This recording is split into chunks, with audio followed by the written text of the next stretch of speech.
그 코드의 효율성에 대해서 얘기를 했었어요. 그래서 똑같은 코드를 어떤 기준으로 재구조화를 하면은 더 효율적인 그 코드를 우리가 만들 수가 있다. 그런 얘기를 했었고, 제일 기본적이었었던 것이 빈도수, 어떤 위치에 어떤 정보가, 어떤 레터가 들어오는 빈도수를 우리가 알고 있다면 그런 정보를, 그 정보를 이용해서 더 좋은 그런 코드를 우리가 만들 수가 있다라는 것에 대해서 우리가 했었습니다. 그러면서 우리가 모스보어에 대해서도 얘기를 했었고, 그 다음에 뭐 Wheel of Fortune 그 잡지 그 게임에 대해서도 얘기했었고, 그 다음에 잠수정과 나비와 잠수정인가 그 소설에서 나온 얘기도 우리가 했었습니다. 그래서 오늘은 그것에 이어서 그 우리 책에 나와 있는 정보 이론에 대해서 우리가 할 겁니다. 근데 그 전에 그 우리가 실제로 한번 해봅시다. 그 Wheel of Fortune에 나왔었던 게임을 우리가 아무것도 모르고 했을 때와 우리가 어떤 사전에 우리가 알고 있는 어떤 정보를 이용했을 때 얼마나 더 효율적으로 우리가 문제를 해결할 수 있는지를 한번 해봅시다. Wheel of Fortune에 나온 게임하고 똑같은 게임을 제가 한번 적어볼게요. 우리가 같이 한번 해봅시다. 여러분들하고 같이.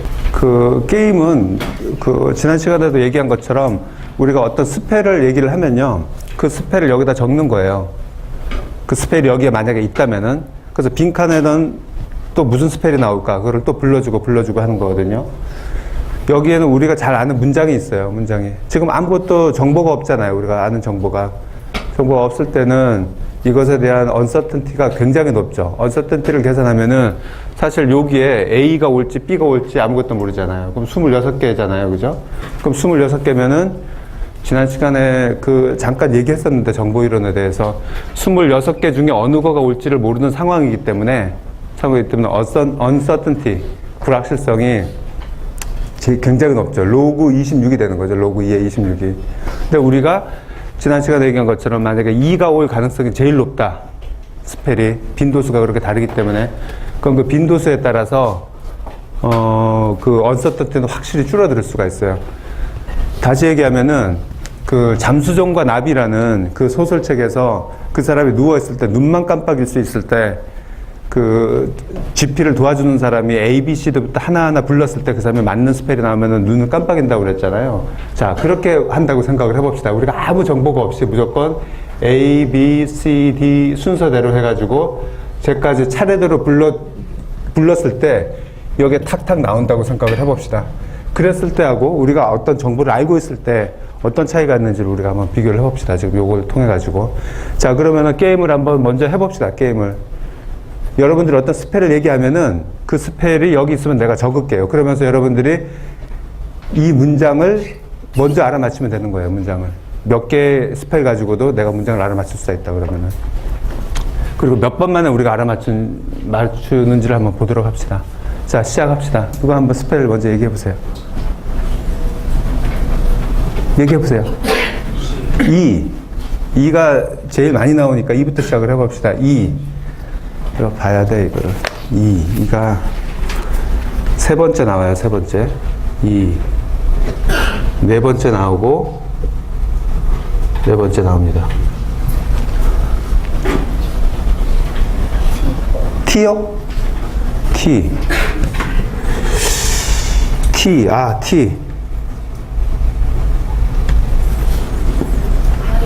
I요?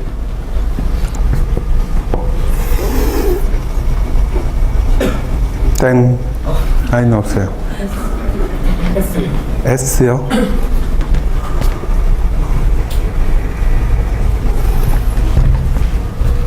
S. 뭐야? R. 뭔가를 알아가는 것 같아, 학생들이. R.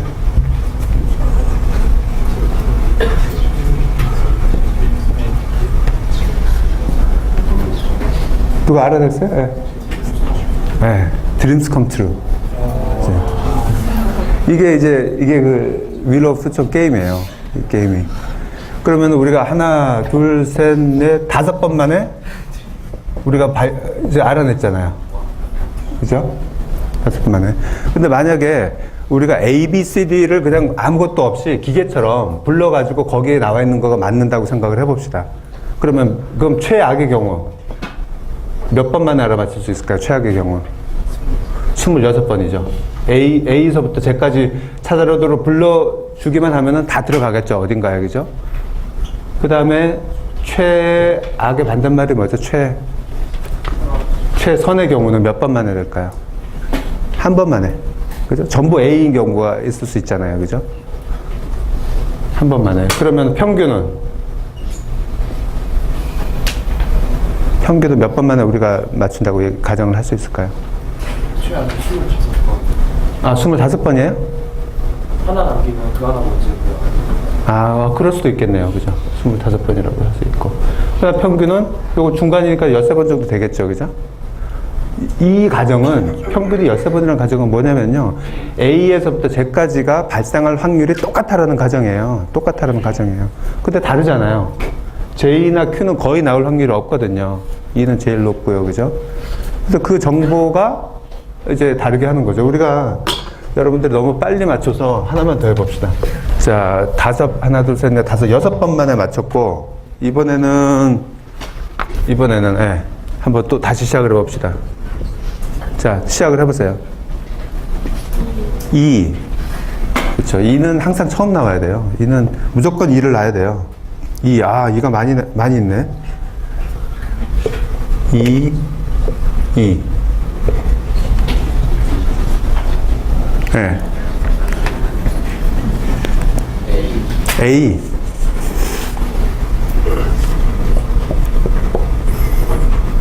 A는 없어요. 땡. I? R요? 저 학생은 R을 좋아하는구나. 이 R 나왔어요. 네.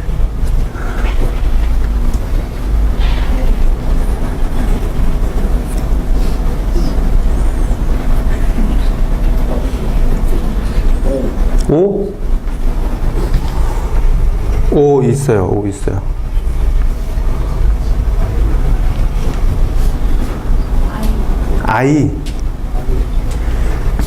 I가 있어요.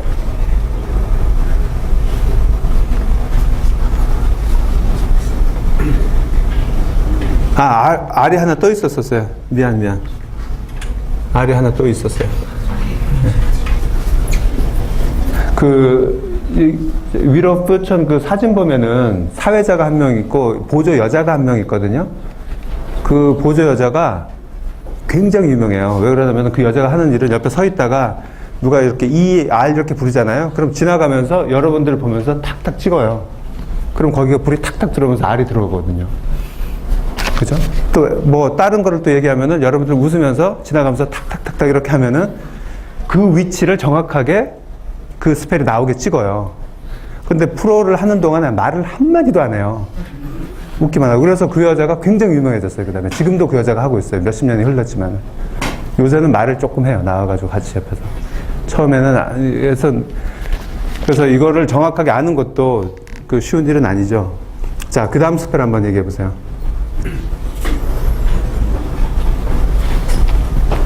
이게 나왔어요. S 땡. 어렵네요. 지난번 거보다. 예? U라 그랬어요? U가 있어요. M 있어요.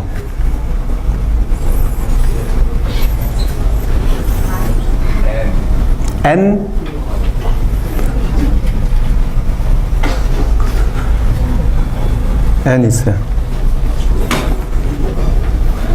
예. 맞았어요. Free your mind예요. Your mind. 그러면은 하나, 둘, 셋, 넷, 다섯, 여섯, 일곱, 여덟, 아홉, 10번째 만에 맞췄죠.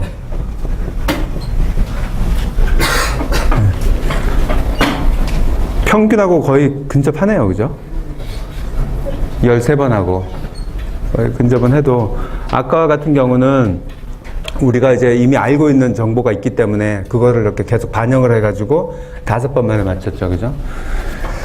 그래서 이런 빈도수가 어느 정도의 우리가 사용하고 있는 정보가 어떻게 실제로 활용되고 있는지 아무것도 없을 때하고 있을 때하고 그거를 이제 비교해 볼 수 있고 이런 빈도수 가지고 코드를 더 효율적으로 만들 수 있다라는 것을 우리가 지난 시간에 봤고 그 다음에 제일 마지막에 허프만 코딩까지 봤어요. 그런 코딩을 실제로 어떻게 만드는지에 대해서 우리가 또 봤었습니다. 우리가. 그러면은 그 다음에 나와 있는 내용 실제로 그 정보에 우리가 알고 있는 정보의 가치를 우리가 어떻게 정량적으로 측정할 것인가 라는 데에 대한 주제입니다. 정보 이론, 이 정보의 가치는 이라는 것에서 대해서 한번 봅시다. 앞서 언급하였지만 정보는 손으로 만져질 수 있는 것도 아니어서 실제로 측정하기가 굉장히 힘들어요. 근데 정보가 가지고 있는 의미는 또 사람마다 다르고 그래서 정보의 가치를 정량적으로 측정하기는 쉽지 않습니다. 정량적으로. 근데 1940년대에 MIT 교수였던 셰논이라는 사람이 정보를 정량적으로 측정 가능하게 하는 이론, Information Theory라는 것을 제시를 합니다. 정보 이론이라는 이름으로 우리가 얘기를 하고 있는데 간단하게 우리가 한번 설명을 한번 해볼게요. 간단하게. 지난 시간에도 간단하게 설명을 했었어요. 그래서 계속 이어서 이제 설명을 해볼게요. 정보라는 것이 uncertainty를 가지고 설명을 하고 있어요. uncertainty는 불확실성이죠. 뭐가 나올지를 모르는 상황이에요. 그런 불확실성. 근데 어떤 정보를 알면은 불확실성이 낮아진다. 그러면 처음에 불확실성은 우리가 확률 값으로 계산을 할 수가 있거든요. 그러니까 처음에 우리가 아무것도 모를 때 불확실성, 그 다음에 뭔가를 알았을 때 불확실성, 그거 계산할 수 있으니까 둘 간의 차이, 그 차이를 가지고 그 정보의 가치라고 우리가 정의를 하자. 이렇게 이제 시작을 한 거예요.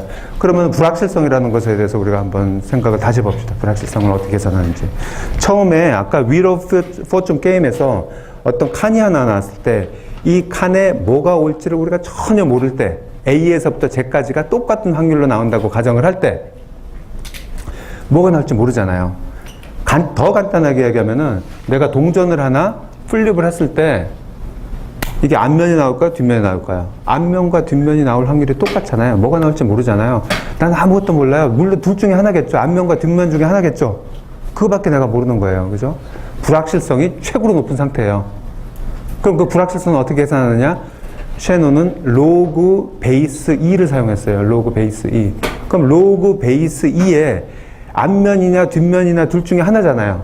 둘 중에 하나니까 로그 2가 되는 거예요. 그러면 1이죠. 그죠? 1비트예요. 그 상황의 불확실성을 1비트라고 하자. 그게 정보 이론이에요. 그렇게 얘기한 거가. 네? 1비트라고. 그러면 아까 Wheel of Fortune에서 A에서 Z까지 뭐가 나올지 전혀 모르고 나올 확률이 똑같아. 네? 26개잖아요. 그죠? 26개. 그러면은 그 상황에서의 정보의 양은 그 불확실성의 양은 로그 2에 26이 되는 거예요. 로그 2에 26이면은 얼마가 될까요? 몇 비트죠? 2는 4, 2, 8이 16, 32. 그러니까 5보다는 조금 작고 4보다는 좀 크겠죠. 그죠? 그럼 4점 몇 비트가 되네요. 4점 몇 비트. 그러니까 그 상황에서의 불확실성의 양은 4점 뭐뭐뭐뭐 비트예요. 4.5 비트예요.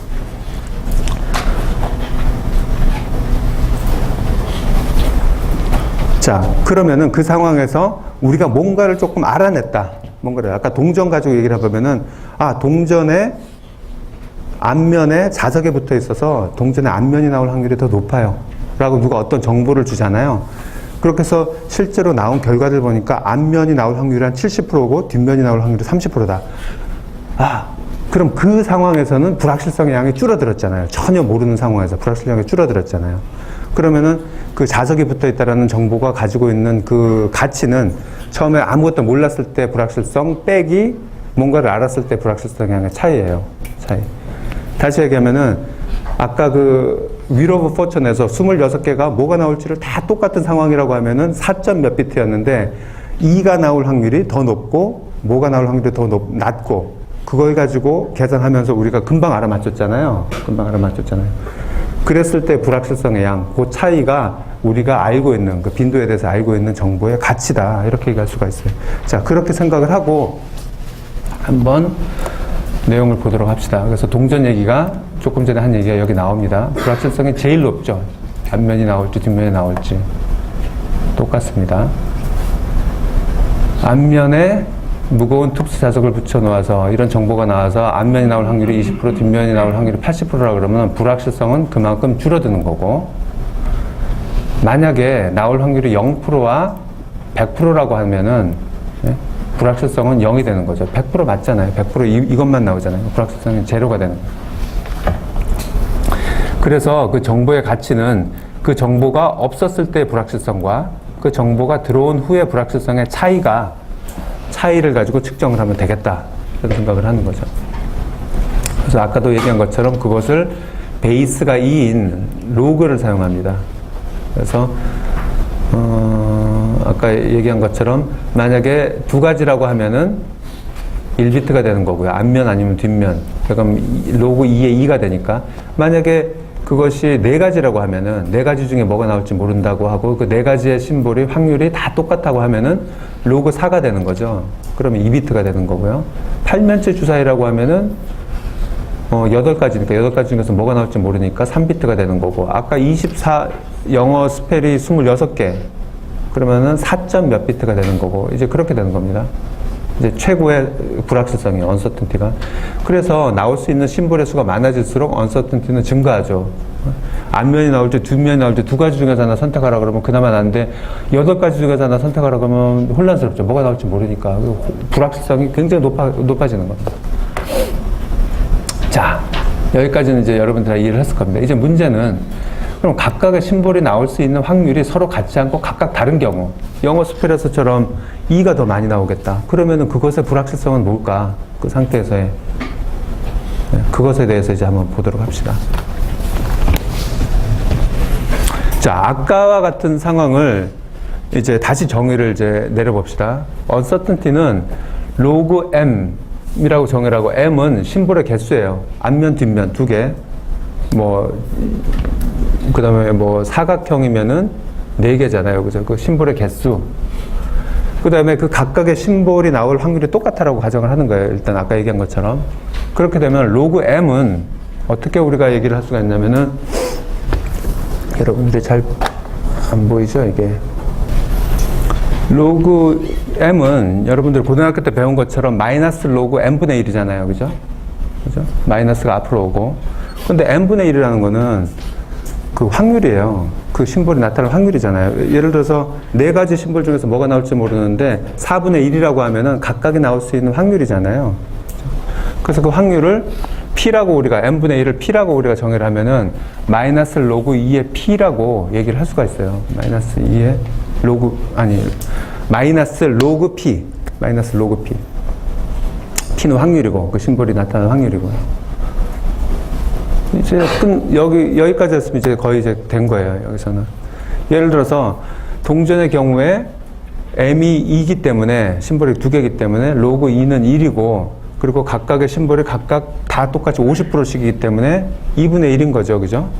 그래서 마이너스 로그 2분의 1은 1이잖아요. 똑같잖아요. 이거 똑같이 되는 거죠. 그러니까 일단 여기까지 우리가 이제 이해를 해봅시다. 여기까지. 마이너스 로그 P라고 한 것까지. 자, 이거를 이제 좀 더 일반적으로 조금 정의를 해봅시다. m개의 심볼이 있는데 m개 각각을 똑같다고 생각하지 말고 이제 다르게 생각을 하는 거예요. 그래서 인덱스를 i라고 합시다. 각각의 이제 이름들을 i라고. 그럼 i번째 심볼이 나올 확률을 pi라고 합시다. 만약에 심볼이 4개가 있는데 요거가 나올 확률을 p1, 요거가 나올 확률을 p2, p3, p4 이렇게 합시다. 아까는 P가 다 똑같았는데 지금 P가 다르다고 생각을 하는 거예요. 확률이. 각각이 나올 확률이. 그럼 P1, P2 해가지고 PI라고 합시다. 근데 확률이라고 하는 거는 likelihood나 이런 거하고 다르게 확률의 이제 조건 중에 하나는 확률을 전부 합치면 1이 돼야 되는 거고, 확률의 조건이에요. 1이 안 되면 그걸 확률이라고 부르질 않아요, 우리는. 그래서 이게 확률이냐, 확률값이냐 아니냐를 보려면은 합쳐서 100%가 되는지 합쳐서 1이 되는지를 보는 거거든요. 그 확률의 값은 1이 돼야 되기 때문에 시그마를 하면은 썸을 하면은 P의 i들의 모든 i에 대해서 썸을 하면은 1이 돼야 되는 거죠. i는 m까지 가는 거고, 이게 i는 0이 아니고 i는 1부터 m까지예요. 1부터 m까지. 그렇게 되면은 이제 합이 pi는 1이 되는 거죠. 그러면 i번째 심볼이 나타났을 때 우리가 겪게 되는 놀라움. 그 서프라이저라는 용어를 이제 썼는데 그 서프라이저를 어떻게 우리가 정의할 수 있냐면 그러니까 각각의 심볼에 대해서 우리가 얘기하는 거예요. 심볼. i번째 심볼이 나타났을 때 우리가 가지게 되는 놀라움 혹은 그것의 정보의 양을 뭐라 그러면은 마이너스 로그 pi라고 할 수가 있죠. 아까 우리가 얘기한 거하고 똑같아요. 그러니까 로그 p 근데 i번째는 로그 pi라고 하자. 로그 pi라고 하는 거하고 똑같습니다. 자, 그렇게 됐을 때 로그 pi를 가만히 보면요. 마이너스잖아요. 마이너스 로그 p잖아요. 확률이 작으면 작을수록 값은 커지는 거죠. 놀라움은 매우 커지고 확률이 매우 높으면은 마이너스가 있기 때문에 우리는 별로 놀라지 않는 거예요. 값이 작아지니까. 이제 그렇게 우리가 생각하면 되고요. 자, 이제 그러면 다시 확률이 다를 때 uncertainty를 생각해 봅시다. uncertainty. 그러면은 m개의 각 심볼에 대한 UI 값이 즉 개별 그 심볼에 대한 uncertainty 값이 있죠. 그것을 그러면 그 칸에 대한 평균을 계산해야 되잖아요. 평균. 그 평균의 uncertainty는 어떻게 계산할 것인가? 평균 어떻게 계산하면은 이렇게 계산합니다. 각각에 대해서, 그러니까 UI, 그 값이 그 심볼에 대해서 나타나는 uncertainty가 이를 합치는데 그것에 대한 확률값, 그것이 몇 번 나타나는지, 그게 나타나는 확률은. 그렇게 하면 PUI가 되는 거고, 그렇게 하면은 마이너스 시그마 P의 로그 2의 P가 되는 거죠. 보세요. 로그 2의 P의 마이너스는 각각 심볼에 대한 uncertainty잖아요. 근데 그 각각 심볼이 나타날 확률을 곱해주면은 전체 평균이 되는 거예요. 전체 평균이. 그 칸에 대해서 평균이. 지금 여러분들이 제 얘기를 듣고 이해를 하는 사람도 있을 테고 조금 느리게 따라오는 사람도 있을 건데 다시 보면은 이해가 될 거예요. 정리를 하면은 H라는 것을 이렇게 정의를 할 수가 있는 거예요. 여기서 한 것처럼.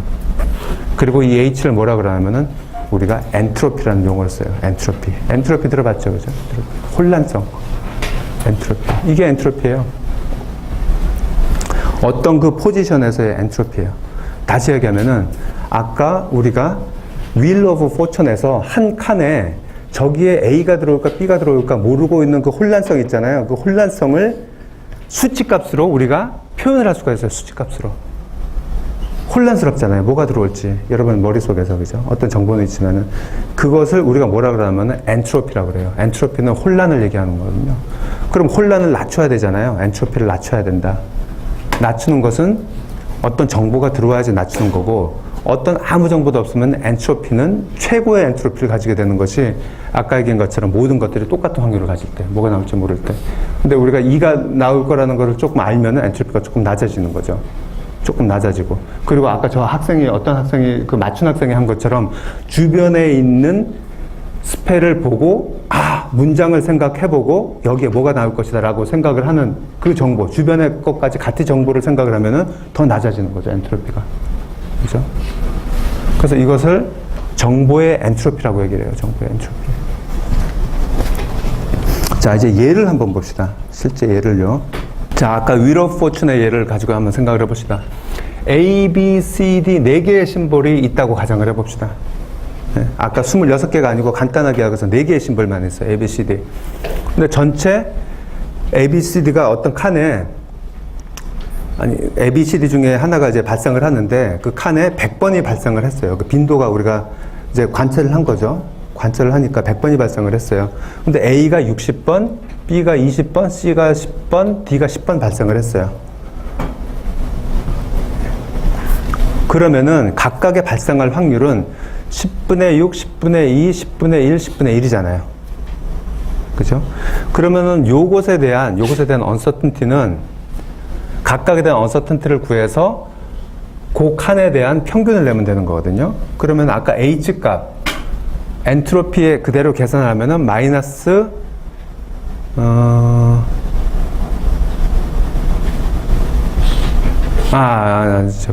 만약에 이 정보를 모르고, 이게 우리가 가지고 있는 정보예요. 정보를 모르고 A, B, C, D가 나올 확률이 똑같아. 그럼 25%라고 하면은 엔트로피가 맥시멈일 때죠. 그렇다고 하면은 4분의 1이니까 각각의 발생할 확률이 4분의 1이니까 H 값에 4분의 1을 집어넣으면은 첫 번째 거 A에 대한 거, B에 대한 거, C에 대한 거, D에 대한 거. 그렇게 되면은 로그 2의 4, 우리가 얘기한 것처럼 심볼이 4개니까요. 그러면은 2비트가 되는 거죠. 이거가 엔트로피가 맥시멈일 때예요. 근데 요 정보를 우리가 가지고 있으니까 요 정보를 가지고 계산을 하면은 어떻게 될까요? 한번 계산을 해봅시다. 내가 여기 안 적어놨네. 우리가 한번 해봅시다. 여기서, 그죠? 일단 요 식에다가 대고 지금 해보세요. 여러분들이 몇 비트인지를 한번 얘기해 봅시다. 이게 H 엔트로피 값이에요. 그리고 각각에 대해서 우리가 확률을 알고 있죠. 대입해서 몇 비트가 나오는지를 지금 한번 계산을 해보세요. 지금 한 3분 정도 시간을 지금 잘 모르는 학생들이 있는 것 같아요. 표정들을 보니까.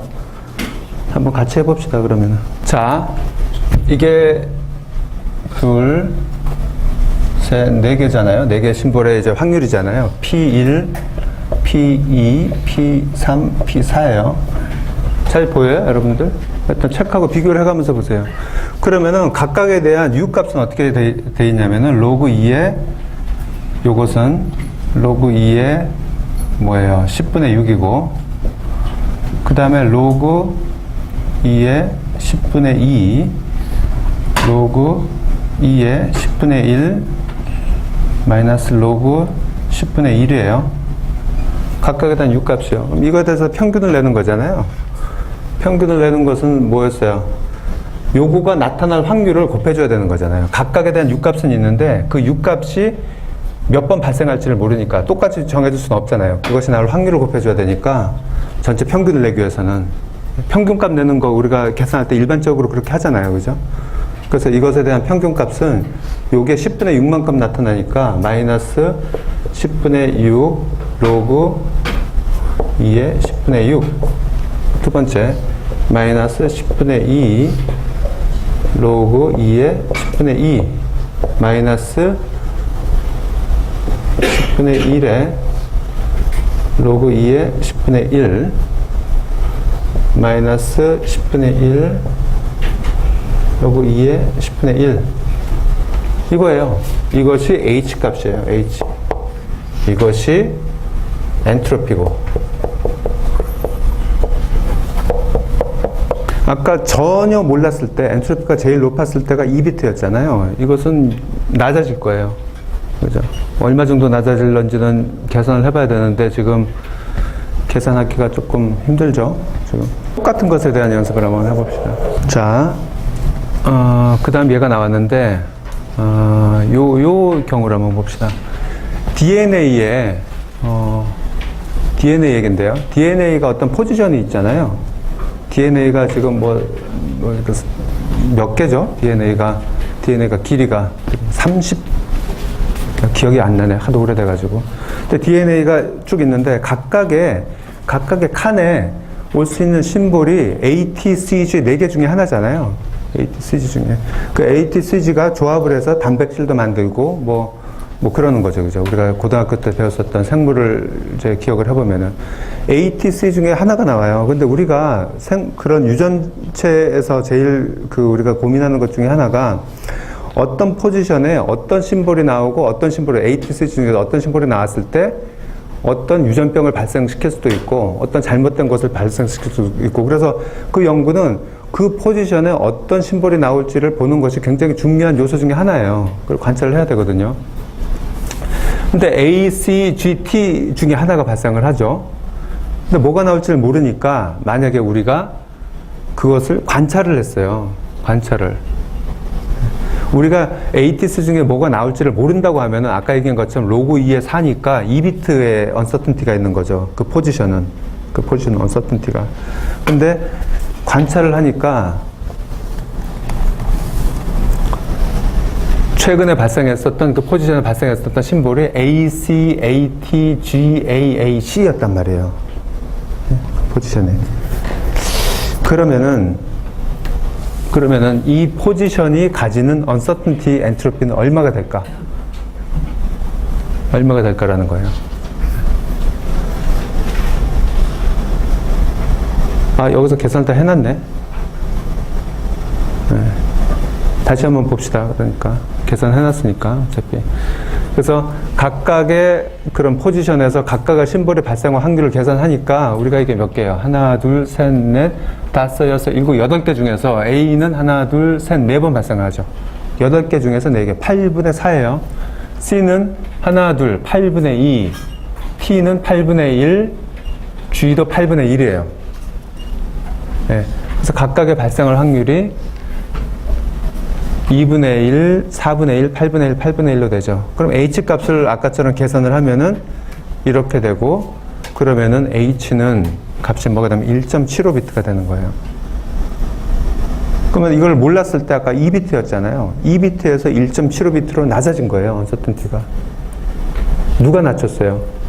요거가 그렇게 낮춘 거예요. 요 관찰한 거가.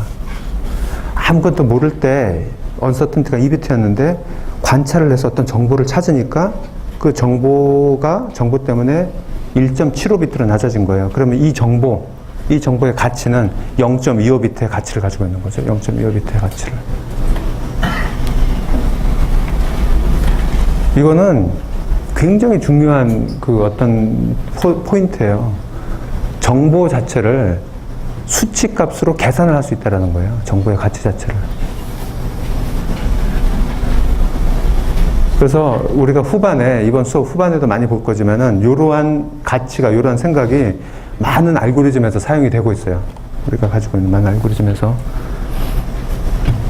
자, 다시 아까 그 wheel of fortune 얘기 가지고 다시 보면은, 우리가 이렇게 단어를 만드는 거라고 할 때, 이렇게 칸 하나가 가지고 있는 uncertainty는 우리가 아무것도 모를 때는 26개이기 때문에 로그 2의 26은 4점 몇 비트가 될 것이고, 그죠? 이 네 칸이 있다고 하면은 26의 4승이니까 456,976개의 조합이 가능합니다. 간단할 것 같지만은, 그죠? 456,976개의 조합이 가능해요. 그렇게 되면은 이제 굉장히 언서튼티가 높죠, 그죠? 높은데 우리가 아까와 같은 그런 식으로 그 2가 더 높고 뭐 여러 가지 정보를 활용을 하잖아요. 그러면은 이제 그 언서튼을 굉장히 줄여 나갈 수 있다라는 거고, 그 정보의 가치를 우리가 계산할 수 있다라는 거죠. 가만히 아까 생각을 해보니까 계산을 우리도 같이 한번 해봅시다. 우리가 아까 그 처음에 거가 뭐였죠? 우리가 드림 컴트루였나요? 드림 컴트루? 네, 드림스 컴트루였죠. 그 몇 자죠? 드림 컴트루가 4, 3, 12, 14자죠. 그죠? 14자. 14자예요. 자, 봅시다. 우리가 계산기 14자였는데 각각이 26가지의 스펠이 올 수가 있잖아요. 그죠? 그럼 14자짜리를 맞추는 거가 26개의, 이거 어떻게 계산하지? 공학용 26개, 다시 해봅시다. 26의 몇 승이에요? 14승이죠.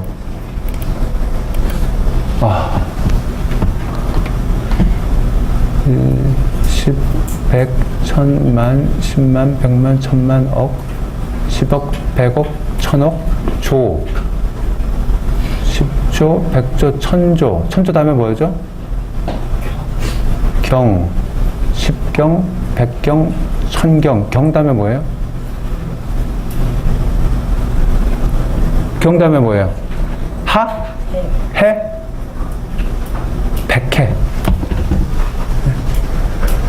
아까 드림스 컴트루라는 것을 봤을 때 그거를 그냥 아무 정보 없이 그냥 계산을 해서 드림스 컴트루라는 걸 만들어내려면은 그 상황이, 조합의 개수가 이렇게 많은 거예요. 근데 우리는 5번 만에 드림스 컴트루라는 걸 맞췄잖아요. 놀랍지 않아요? 네?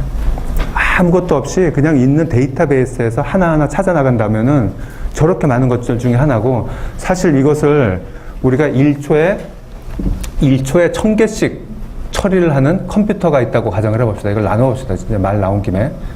1초에 1000개씩 계산을 해요. 이것 중에. 그러면은 1000, 1초에 1000개. 1분에 60초 적이죠? 60초. 그럼 이 정도의 분이 걸리는 거고, 1시간이 60분이죠? 나누기 60. 이만큼 시간이 걸리는 거예요. 하루가 24시간이죠? 24. 이만큼의 데이가 걸리는 거고, 1년에 365일이니까 365. 이만큼의 연이 걸리는 건데, 이게 몇 년이에요? 10, 100, 1000, 만, 10만, 100, 1, 10, 100, 1000, 만, 10만, 100만, 1000억, 100만, 1000. 이게 제가 카운트가 안 되네. 1, 10, 100, 1000, 만년, 10만, 100만, 1000만, 억, 200억 년이 걸려요. 200억 년이. 1초에 1000개씩 계속 계산하는 그 빠른 컴퓨터 가지고 한 번도 쉬지 하고 안 왔을 때 200억 년이 걸리는 거예요. 그 정도로 많은 거예요. 근데 우리는 5초 만에 찾았잖아요. 그거를. 드림스 컴퓨터라는 거를. 어떻게 찾았을까요? 그 차이가 뭐예요? 그 차이가. 우리는 이미 많은 정보를 가지고 그 정보를 활용하고 있는 거예요. 그 정보를 활용해서 뭔가 문제를 해결하고 찾고 있는 거죠. 그 정보의 가치를 정량적으로 이렇게 계산을 할 수가 있는 거예요. 정량적으로. 자.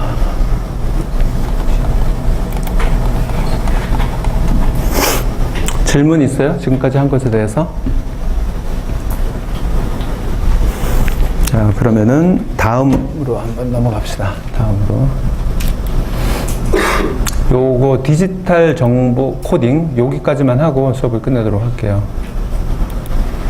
간단한 거니까 이거는. 자, 지금 우리가 본 것이 이제 지난 시간부터 얘기를 하면 코딩하는 방식에 대해서 배웠고, 코딩하는 방식에 대해서는 우리는 무조건 똑같은 코딩을 적용을 했어요. 똑같은 코딩 적용, 일률적인 적용. 근데 지난 시간에 얘기한 것처럼 빈도수를 가만히 보니까 더 효율적인 코딩을 할 수 있겠더라. 그래서 빈도에 따라서 효율적인 코딩을 하고, 우리가 미리 봤지만 허프만 코딩이라는 코딩 방법 가지고 우리가 이제 봤었습니다.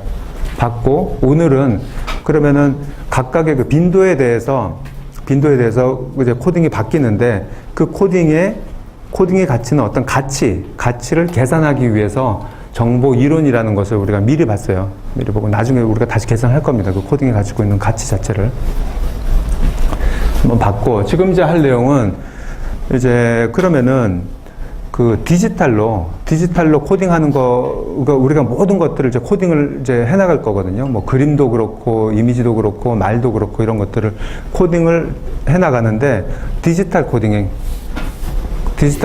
대해서 우리가 얘기를 할 겁니다. 어떻게 이걸 코딩을 해나갈까?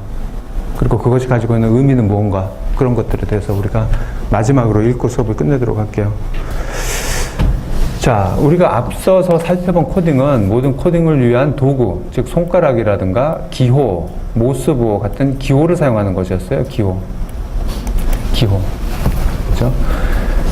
그리고 우리가 디지털 코딩이라고 얘기하면 일반적으로 뭘 얘기하는 거냐면은 미리 약속된 한정된 개수의 심볼만을 이용하여 정보를 코딩하는 것을 디지털 코딩이라고 얘기해요. 그렇게 표현된 정보를 디지털 정보라고 얘기하고요. 아날로그하고 반대된 거예요. 아날로그는 미리 정해진 한정된 개수의 기호를 사용하는 것이 아니에요. 아날로그는 그냥 있는 그대로죠. 있는 그대로. 근데 디지털 코딩이라고 얘기를 할 때는 뭐냐면은 한정된 개수의 심볼들을 미리 정해놓고 아날로그에 있는 것들을 여기에 대입을 시키는 거예요. 그래서 디지털 정보는 한정된 개수의 기호만을 사용하기 때문에 모든 무한한 정보를 다 담을 수가 없어요. 이건 여러분들이 반드시 알고 있어야 되는 거예요. 예를 들어서 봅시다. 우리가 아날로그와 디지털을 비교를 할 때 아날로그와 디지털의 차이점이 무엇인가? 제가 여러분들한테 질문할 수가 있어요. 근데 이런 것들을 비교하는 예가 흔히 시계 예를 많이 쓰죠. 아날로그 시계하고 디지털 시계 예를 많이 들어요. 근데 제가 이거를 보면서도 생각을 했는데, 여러분들 아날로그 시계하고 디지털 시계를 본 적이 있어요? 제가 여러분 때는요, 예? 제가 여러분 때 학교에 이제 고대, 저도 고대 다녔으니까 처음 와서 수업을 들었어요. 전자공학과에서도 수업 듣고, 뭐 컴퓨터 지금 전산과학과 거기서 수업을 들었는데, 수업 들 때 나온 얘기가 디지털 얘기가 똑같은 얘기가 나왔어요. 그러면 얘가 뭐냐면은 디지털 시계 얘가 나오고 아날로그 시계 얘가 나와요. 그럼 우리는 이해를 했어요. 왜 그러냐면 우리는 어릴 때 아날로그 시계를 찾았거든요. 아날로그 시계는 기계식이에요, 기계식. 전자식이 건전지 넣는 게 아니고 기계가 속에서 돌아가고 있어요. 그래서 우리는 매일 아침에 이거를 태엽을 줘요, 태엽을. 그럼 하루 종일 그 태엽에 의해서 착착착착착착 돌아가는 거예요. 건전지를 안 써요. 그 다음에 나온 것들이 우리가 걸어 다니면은 자동으로 태엽에 착착착착착 걸려요. 그래서 걸으면은 소리가 스르륵 스르륵 나요. 그렇게 해서 건전지를 안 쓰고 이 시계가 돌아가는 거예요, 시계가. 놀랍죠, 그죠? 그래서 스위스 시계가 좋다고 하는 거였어요. 스위스는 굉장히 그런 정밀된 기술들이 발달돼가지고, 스위스 아닌 것들은 계속 시간이 틀리는데 스위스는 시간이 안 틀려요. 그러고 있다가 우리가 고등학교 때인가 대학교 때 전자시계가 일본에서 나왔어요. 카시오에서 저기 전자시계가 나왔어요. 전자시계는 어떻게 생겼냐면은 이 침이 없고 글자가 나오는 거야. 9땡땡02. 우리가 흔히 길에서 보는 것처럼 그 숫자가 착착착착 바뀌어요. 건전지를 쓰기 시작했고요. 그래서 우리가 비교를 하면은 아날로그 시계, 디지털 시계 이렇게 비교를 해가지고, 야, 디지털은 이런 거고 아날로그는 이런 거고 이렇게 얘기를 했었거든요. 근데 제가 언젠가 그 예가 20년 전, 30년 전 책에 나와 있는데 지금도 그 예가 그대로 있어요. 아날로그 디지털 비교를 할 때 중학교 교과서에 나와 있어요. 그 예가. 그래서 제가 중학교 교과서 썼거든요. 그 중학교 아이들을 만날 기회가 있어서 얘기를 해보니까 얘네들은 아날로그 시계를 본 적이 없는 거예요. 태어날 때부터 아날로그 시계란 거는 본 적도 없고 뭐 경험해 본 적도 없는 거예요. 근데 걔네들이 보는 책에는 아직도 30년 전에 아날로그 시계는 이랬는데 더 낫지 않냐라고 얘기를 하는 거죠. 그래서 물어보는 거예요. 아날로그 시계를 본 적이 있어요, 여러분들이? 본 적이 있는 사람 한번 손 들어보세요. 아날로그 시계 본 적이 있는 사람. 뭐, 팔아요? 지금 아날로그 시계를? 여러분들이 가지고 있는 시침 있죠, 시침. 시침이 돌아가는 거를 아날로그 시계라고 착각하고 있는 거 아니에요, 혹시? 그거 디지털 시계예요. 건전지 쓰면은 100% 디지털 시계예요. 아날로그를 흉내는 디지털이에요. 그래서 옛날에 아날로그 시계를 쓰던 사람들의 그 감성과 습관을 그대로 유지시켜주기 위해서 모양만, 인터페이스만 그렇게 하고 뒤에서는 디지털로 돌아가고 있는 거예요, 디지털로. 여러분들은 아날로그를 본 적이 없어요. 적이 없어요. 초침이 탁 가면 그건 디지털이에요, 디지털. 아날로그는요, 그냥 싹 이렇게 지나갑니다. 기계가 돌아가고 있으니까. 그래서 좋은 예가 아니에요. 시계 가지고 얘기하는 거는. 근데 만약에, 그러니까 상상을 해봅시다. 시간은, 우리가 지금 있는 시간은 계속 연속돼서 지금도 지나가고 있잖아요. 근데 우리가 시간을 초 단위로, 그러니까 두 자리가 1초, 2초부터 60초까지로 계산을 해봅시다. 60초까지로. 그러면은 1부터 60개의 숫자가 있는 거예요. 아, 지금 몇 초예요? 하면은 60개 중에 하나를 골라야 되는 거예요. 그럼 1부터 60개가 이렇게 탁탁탁탁 분리돼가지고 이렇게 있는데 시간이 쫙 아날로그처럼 전혀 끊이지 않고 연결돼서 이렇게 가고 있는데 지금 몇 시예요? 지금 몇 초예요? 딱 하면은 요 순간에서 가장 비슷한 거 두 개 중에 하나 골라야 되는 거예요. 32초, 31초. 아, 어느 거로 할까? 32초에 가까우니까 32초예요. 이렇게 얘기하는 거예요. 그죠? 이게 디지털이에요. 한정된 개수를 가지고 뭔가를 표현하는 것은 다 디지털이라고 얘기하는 거예요. 이게 디지털의 본질이에요. 디지털의 본질. 아날로그는 그게 없는 거고. 그게 없는 거예요. 그래서 디지털로 뭔가를 표현한다고 하면은 정확하고 간편하지만 나는 60개 가지고 모든 걸 할 수 있으니까 계산도 하고 컴퓨터에서 돌릴 수도 있고 하지만 정보를 잃어버리죠. 정확한 정보를 잃어버리는 거예요. 그러면 우리가 이렇게 얘기할 수가 있어요. 그러면은 교수님 이거를 60개로 하지 않고 600개로 한번 해보죠. 아, 가능해요. 600개로 가능해요. 600 쫙 해가지고 지금 몇 초예요? 하면은 600개 중에 하니까 더 정확하게 잃는 정보가 없죠. 그래도 잃는 게 있을 거 아니에요. 조금은 잃겠죠. 그죠?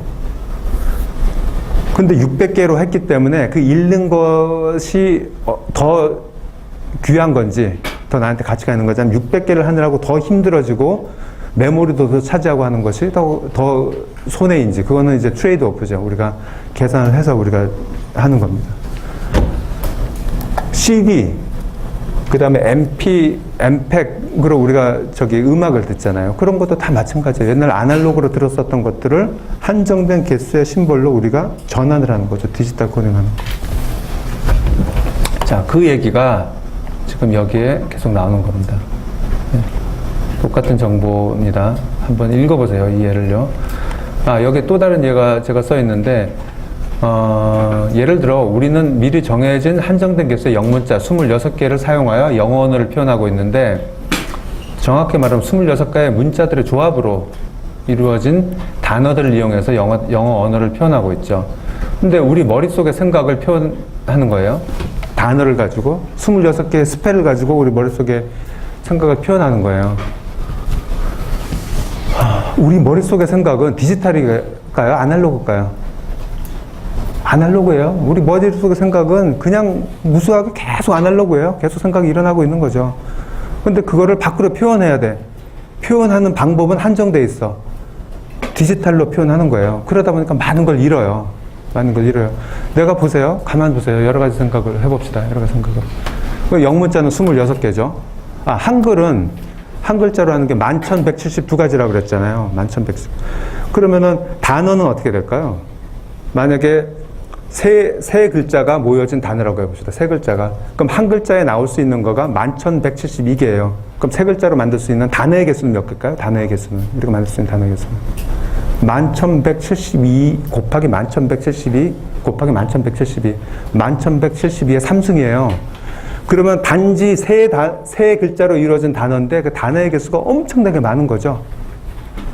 그걸로 우리의 머릿속의 생각을, 아날로그 생각을 표현하는 거예요. 다 표현할 수 있겠죠. 그죠? 하지만 여전히 개수이기 때문에 정확하게 표현 못해요. 예를 한번 들어볼게요. 내가 누구를 이렇게 아침에 지하철에서 오다가 누구를 봤는데 너무나 마음에 들어요. 내가 사랑하는 것 같아. 너무나 좋아요. 그 사람이. 근데 그건 아날로그죠. 그 생각 자체는. 어떻게 표현할 거예요? 디지털로. 어떻게 표현할 거예요? 사랑이라고 표현하게 할 거예요? 네? 좋아한다고 표현할까요? 사랑이냐 좋아하는 거 둘 중에 하나를 선택해야 되는 거예요. 우리는 이 비트 중에 우리의 생각은 저 사람을 볼 때 저 사람을 볼 때가 약간씩 조금씩 다른데 그 정보를 다 잃어버리고 밖으로 표현하는 순간 사랑이냐 좋아하는 거냐 두 가지 중에 하나를 표현해야 되는 거죠. 그게 디지털. 우리의 모든 표현 방법은 언어도 그렇고 모든 것들은 그렇게 표현이 되고 있습니다. 그렇게 잃으면서. 그죠?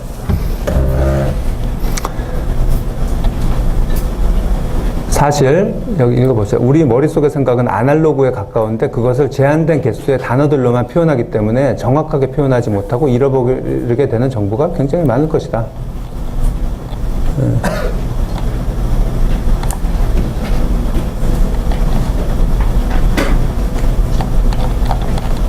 어디까지 나가죠? 여기까지만 한 페이지만 더 보고 갑시다. 이제 그런 내용이 디지털이고요. 근데 그 디지털을 어떻게 표현하고 우리가 첫 시간에 배운 것처럼 기계를 이용해서 어떻게 표현하냐에 대한 얘기가 이제 그 다음에 이어지는데 어떻게 표현할까를 잠깐만 생각하다가 이제 산업시대가 된 거예요. 산업시대가 되고 전기가 만들어지고 기계가 만들어졌어요. 전기 장치들이 만들어지고 그러다 보니까 전기 장치들이 있잖아요. 그 전기 장치를 이용해서 코딩을 해보자. 네? 어떻게 코딩을 할까? 전기 장치를 이용해서 고민을 하다 보니까 전기 장치들은 역시 심볼을 처리하는 건데 전류의 흐름이 갔을 때 끊어졌을 때 온이냐 오프냐. 저걸 가지고 두 가지니까 저거 이진하고 비슷하잖아. 저걸 가지고 코딩을 한번 해보자. 저걸 가지고 연결되거나 끊어지거나 전기로 하는 거니까 그 두 가지 상태로 심볼을 사용하고자 했어요. 모스보도 그렇게 된 거고 여러 가지가 이제 그런 식으로 진행이 된 거죠. 전자적인 이제 기술의 발전이 이루어지면서 그것을 사용해서 정보를 코딩하려고 하는 노력이라고 우리가 생각을 하면 될 겁니다. 그러다 보니까 0이냐 1이냐라는 이진 코드가 바이너리 코드가 사용되기 시작했고 즉 0과 2를 사용하여 정보를 코딩한다는 말이죠. 그래서 다시 정리를 하면은 우리가 디지털 코딩이라고 얘기하면 일반적으로 유한계의 기호를 이용하여 정보를 표현하는 것이라고 했는데 이것은 일반적이고 포괄적인 의미고 조금 더 우리가 좀 작게 우리가 얘기를 하면은 디지털 코딩이라고 얘기하면은 0과 1이라는 이중 코드를 이용하여 코딩을 하는 것을 말합니다. 포괄적으로는 한정된 개수로 표현하면 다 디지털인데 실제적으로 더 내려가면은 0과 1 가지고 표현하는 것을 디지털이라고 한다. 그런 거예요. 그래서 여러분들이 제가 이 용어를 자꾸 얘기하는 거는 우리가 많이 쓰고 있는데도 정확하게 쓰고 있지 않은 용어거든요. 그래서 여러분들한테 이 얘기를 하는 겁니다. 그리고 아까 정보 이론을 얘기한 샤논이라는 사람이 그 0과 1, 비트라는 용어를 썼잖아요. 아까도 정보의 엔트로피를 비트로 표현을 했죠. 그 사람이 이것은 정보의 최소 단위라고 얘기를 했고 모든 정보는 세상의 모든 정보는 비트 단위로 분해될 수가 있다. 비트로 다 표현될 수가 있다. 이렇게 얘기를 해가지고 비트를 사용하고 있는 겁니다. 비트를. 그래서 디지털 정보는 이중 코드화한 정보, 아날로그 정보는 코드하지 않은 정보 이렇게 우리가 얘기를 할 수가 있습니다. 그리고 비트는 얘기를 한 것처럼 두 가지 정보 1비트면은 만약에 네 가지 정보를 표현하려면은 2비트 이런 식으로 표현을 할 수가 있고요. 그 로그를 사용한 거죠, 그죠? 그 얘기까지 우리가 됐습니다. 그래서 우리 수업에 만약에 70명의 학생이 등록을 했는데 그것을 이진 코드로 배정한다고 하면은 70명의 학생을 똑같이 배정을 한다고 하면은 로그 2에 70이니까 6점 몇 비트가 되겠죠. 그러니까 7비트만 있으면은 여러분들을 다 저장할 수가 있는 거예요. 7비트만 내가 칸을 만들어 놓으면은 70명들을 저장하고도 조금 남죠. 그죠? 그런 것들을 얘기를 하고 있는 겁니다. 질문 있어요? 지금까지 한 것에 대해서? 오늘 중요한 얘기들 많이 했습니다. 중요한 것들도 많이 배우고, 연습도 필요하고요. 여러분들이 계산하는 연습도 필요하고. 그래서 정보를 비트를 사용해서 어떻게 변환하고 표현하고 그 두 간의 관계를 보세요. 그리고 디지털 정보가 정확하게 무슨 뜻인지도 여러분들이 생각하고. 그러면은 다음 시간에는 이 이진 정보 디지털화하는 거를 가지고 실제로 문자, 그림, 소리, 숫자 이런 것들을 어떻게 디지털화하는지, 코딩을 하는지에 대해서 다음 시간부터 보게 될 겁니다. 3.1을 하겠습니다. 다음 시간에 봅시다.